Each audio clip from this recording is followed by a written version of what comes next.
Hello, Rejoice family. This is the Tuesday morning reading of moving through the Holy Week in Matthew's Gospel. So this is all of chapter 23.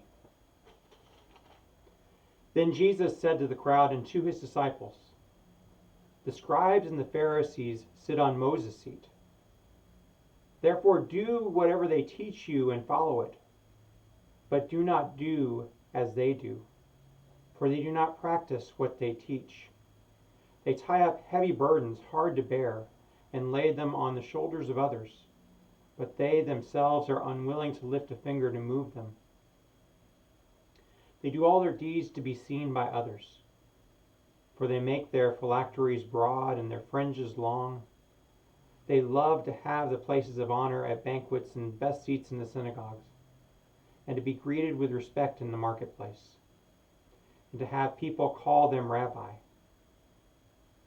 But you are not to be called rabbi, for you have one teacher, and you are all students. And call no one your father on earth, for you have one Father, the one in heaven. Nor are you to be called instructors, for you have one instructor, the Messiah. The greatest among you will be your servant, and all who exalt themselves will be humbled, and all who humble themselves will be exalted. But woe to you, scribes and Pharisees, hypocrites! For you lock people out of the kingdom of heaven. For you do not go in yourselves, and when others are going in, you stop them. Woe to you, scribes and Pharisees, hypocrites! For you cross sea and land to make a single convert, and you make the new convert twice as much a child of hell as yourselves.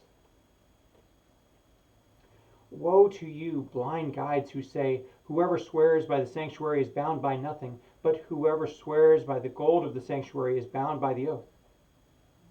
You blind fools! For which is greater, the gold or the sanctuary that has made the gold sacred? And you say, "Whoever swears by the altar is bound by nothing, but whoever swears by the gift that is on the altar is bound by the oath." How blind you are!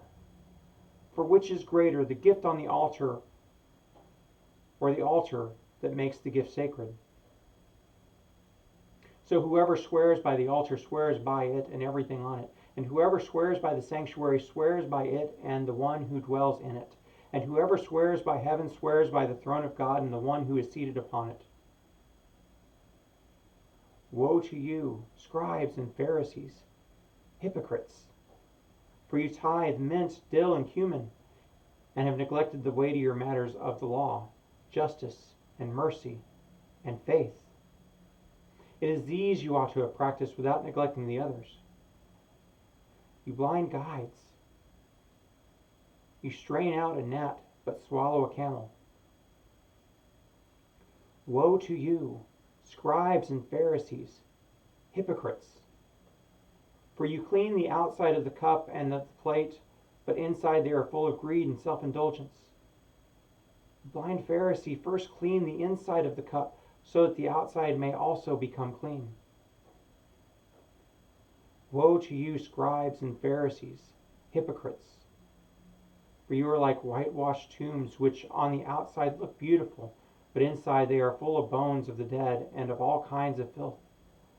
So you also on the outside look righteous to others, but inside you are full of hypocrisy and lawlessness.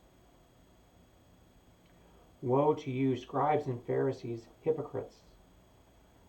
For you build the tombs of the prophets and decorate the graves of the righteous. And you say, "If we had lived in the day of our ancestors, we would not have taken part with them in shedding the blood of the prophets." Thus you testify against yourselves that you are the descendants of those who murdered the prophets. Fill up then the measure of your ancestors. You snakes, you brood of vipers, how can you escape being sentenced to hell? Therefore I tell you, prophets, Therefore I send you prophets, sages, and scribes, some of whom you kill and crucify, and some you will flog in your synagogues and pursue from town to town, so that upon you may come all the righteous blood shed on earth, from the blood of righteous Abel to the blood of Zechariah son of Berechiah, whom you murdered between the sanctuary and the altar. Truly I tell you, all this will come upon this generation. Jerusalem, Jerusalem, the city that kills the prophets and stones those who are sent to it. How often I have desired to gather your children together as a hen gathers her brood under her wings, and you were not willing. See, your house is left desolate. For I tell you, you will not see me again until I say to you, blessed is the one who comes in the name of the Lord.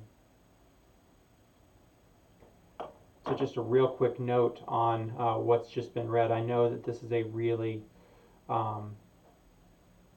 it's a hard passage to read, it's a hard passage to listen to. But I do think what Jesus is trying to get, not only the people around him, but the Pharisees and Sadducees themselves, he wants them to turn, he wants them to change, he wants, even at this point, there to be that repentance, that turning towards that there can be another way. And so the words are harsh, but they're also in that point where we are in that last week of Jesus' life, and this is the kind of language that it ends up leading to the cross. So I will be back this afternoon with our second reading for the day.